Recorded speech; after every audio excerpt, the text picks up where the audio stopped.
기대해 나에게 주신 하루를 때론 피곤하고 일어나기 싫고 널 깨우는 알람 소리에 짜증도 나겠지만 안녕하세요. 오늘도 푸른 말씀 김호영 강도사입니다. 주무시지 않고 나를 지키셨네. 오늘을 나에게 주셨네. 새 말씀 안에 주가 주신 사랑과 은혜와 능력. 오늘 우리가 나눌 말씀은 레위기 6장 14절에서 18절까지 말씀입니다. 소재의 규례는 이러하니라. 아론의 자손은 그것을 제단 앞 여호와 앞에 드리되 그 소재의 고운 가루 한 움큼과 기름과 소재물 위에 유향을 다 가져다가 기념물로 제단 위에 불살라 여호와 앞에 향기로운 냄새가 되게 하고 그 나머지는 아론과 그의 자손이 먹되 누룩을 먹지 말고 거룩한 곳 회막들에서 먹을지니라.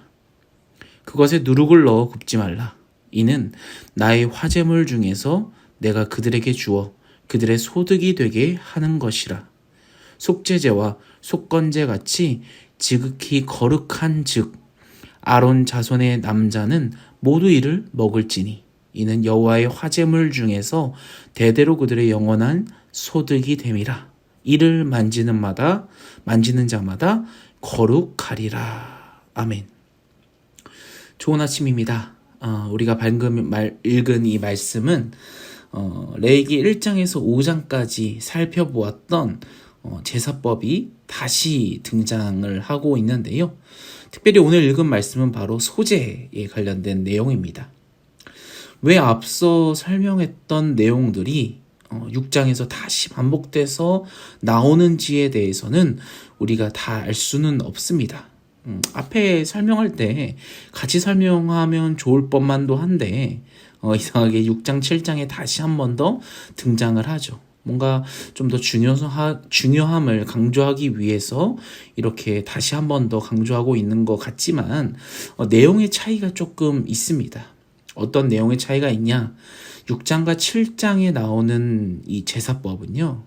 제사장들이 드린 제사에 대한 내용들이 등장을 합니다. 그러니까 1장에서 5장은 평민들, 곧 일반 백성들이 드리는 그런 제사에 대한 설명이었다라고 하면 오늘 읽은 6장과 7장까지의 내용은 제사장들을 위한 내용이 등장한다라고 생각하시면 되겠죠. 6장 2절을 보시면 아론과 그의 자손들에게 명령하여 이르라 라고 써져 있습니다. 또 18절을 보시면 아론과 그의 아들들에게 말하여 이르리라 라고 말씀합니다. 그러니까 6장과 7장에 나오는 이런 규정들은 이 제사장들을 위한 지침임을 이렇게 보여주고 있는 것입니다. 이 제사가 진행되면서 제사장들이 무엇을 해야 되는지, 또 제사장들이 제물의 어떤 부분이 이 제사장에게 주어지는지 이런 부분들을 이야기하고 있다는 거죠.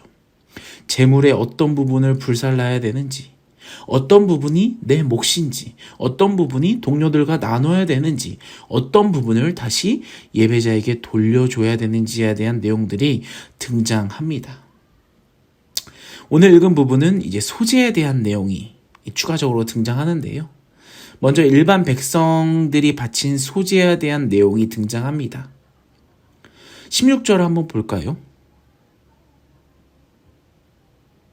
그 나머지는 아론과 그의 자손이 먹되 누룩을 넣지 말고 거룩한 곳 회막들에서 먹을지니라. 아멘. 16절을 보시면 회막들에서 먹으라라고 합니다. 이 회막의 뜰과 같은 거룩한 곳에서 이 제물을 먹는다면 소재의 제물을 먹을 자격이 있다는 것을 강조하고 있는 것이죠. 여러분, 이 소재에 대한 규정을 읽으면 계속해서 반복되는 단어가 있는데요. 바로 거룩에 대한 이야기를 많이 언급합니다. 18절을 보시면 이렇게 나옵니다. 아론 자손의 남자는 모두 이를 먹을지리니 이는 여호와의 화제물 중에서 대대로 그들의 영원한 소득이 됨이라. 이를 만지는 자마다 거룩하리라. 아멘. 이를 만지는 자마다 거룩하리라 라고 말합니다. 이 분별 있게 행하도록 훈련받은 제사장이 아닌 다른 사람들이 마음대로 하면 하나님의 진노를 받고, 훈련을 받은 제사장들이 이렇게 하나님의 명령대로 순종하여 행하면 거룩하고 정결해진다라고 강조하고 있죠. 또 일반 백성들이 소제물을 가지고 오면 제사장이 어떻게 해야 되는지, 바로 기름으로 반죽한 고운 가루 한 움큼과 그 위에 유황을 올려놓은 후 하나님의 기념물로 단 위에서 불살라서 하나님께 향기로운 냄새가 되게 하여야 한다라고 말을 합니다.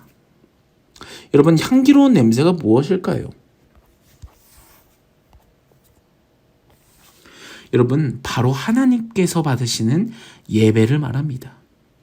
레위기를 우리가 읽다 보면 이렇게 정결함과 거룩함을 강조하는 행동들, 이런 내용들이 정말 자주 등장하고 강조하는데요. 우리는 비록 이렇게 제사를 드리지는 않지만 우리의 삶 가운데서 제사가 무엇입니까? 바로 예배지 않습니까? 하나님께 예배를 드릴 때 우리가 이렇게 정결하고 거룩하게 예배를 드리는 것도 중요하다는 것을 우리가 느낄 수 있다는 거죠. 또 우리가 드리는 예배가 이처럼 하나님께 향기로운 냄새를 올려드리는 예배가 되어야 함을 우리가 알 수 있습니다. 제사장의 소제에 대한 내용은 제사장은 자기 자신을 위해 바친 제물은 먹어서는 안 된다라고 얘기를 합니다. 23절을 볼까요? 제사장의 모든 소제물은 온전히 불사르고 먹지 말지어다. 아멘. 제사장이 제물을 바치게 되면 제물 전체를 불사르게 됩니다. 하지만 일반 백성이 제물을 바쳤을 때는 제물을 제사장이 먹을 수 있었습니다. 이렇게 하나님께서 정말 세세하게 이 제사법에 있어서 제사장들에 관련된 내용들도 정말 세세하게 우리에게 알려주고 계십니다. 사랑하는 여러분, 우리는 다시 한 번 더 앞에 나왔던 제사법 중 가운데 소제에 관련된 더 추가적인 내용들을 우리가 한번 살펴보았습니다. 레위기를 읽으시면 여러분 어떠십니까? 이 제사법들이 참 복잡하고 정말 어렵죠. 정말 많은 내용들이 앞서 소개되어 있었는데도 또다시 한 번 더 제사장에 관련된 내용들까지 추가해서 기록하고 있는 것. 우리가 이런 말씀을 볼 때 어떤 느낌이 됩니까? 아, 이 내용이 나한테까지 필요가 있나? 알 필요가 있나 하면서 레위기를 넘어가실 때가 있죠. 하지만 여러분, 오늘 이 말씀을 묵상하면서 이 말씀을 읽을 때 우리의 모습을 좀 돌아봤으면 좋겠습니다. 바로 우리가 그저 예배만 드리길 원한다는 모습입니다. 요즘 많은 현대인들이 너무 바쁘다는 핑계로 예배에 있어서 정말 짧고 단순하고 심플한 예배를 좋아합니다. 그리고 예배에 있어서 무언가 하기를 싫어하죠. 봉사하기도 싫어하고요. 뭔가 참여하기도 싫어하고 예배만 딱 드리고 가기를 많은 사람들이 좋아합니다. 하지만 오늘 우리가 말씀을 읽어보며 어떤 것들을 깨닫습니까? 하나님께 올려드리는 이 예배가 이렇게 심플하고 단순한 것이 아니다라는 것을 우리가 느낄 수 있지 않습니까? 하나님께서 너 예배만 딱 드리고 가라고 얘기하고 계시지 않습니다. 정말 세세하게 놓치는 부분도 없이 자세하게 설명하고 계십니다. 앞서 설명한 것이 부족해서 제사장에 관련된 제사법까지도 이렇게 철저하게 자세하게 우리에게 알려주고 계신 거죠. 사랑하는 여러분, 하나님께서는 이렇게 예배를 드리시기를 원합니다. 우리가 예수님을 믿는다는 것, 내가 원하는 대로 살지 않고 하나님께서 원하시는 대로 사는 것을 의미합니다. 왜 우리가 그래야 됩니까? 우리가 하나님의 백성이기 때문입니다.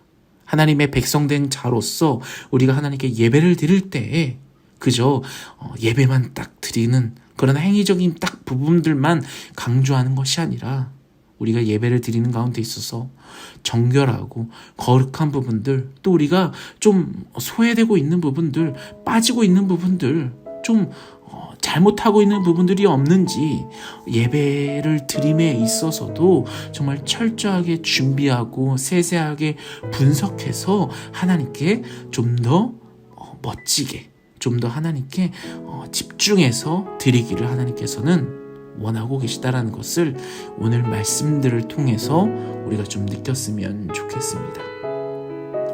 우리 같이 기도할까요? 오늘 하루를 살아감에 있어서도 우리의 삶이, 이 삶의 예배가 하나님께 향기로운 냄새를 올려드리는 하루가 되게 하여 주시옵소서. 우리가 하나님 오늘 하루를 살아가는 가운데 있어서 나의 행동들과 나의 삶과 나의 태도와 내 마음 모두가 하나님께 세세하게 놓치는 부분 없이 하나님 원하시는 대로 살아가는 하나님의 백성이 되게 하여 달라고 우리 주여 한번 외치며 같이 기도하며 나가겠습니다.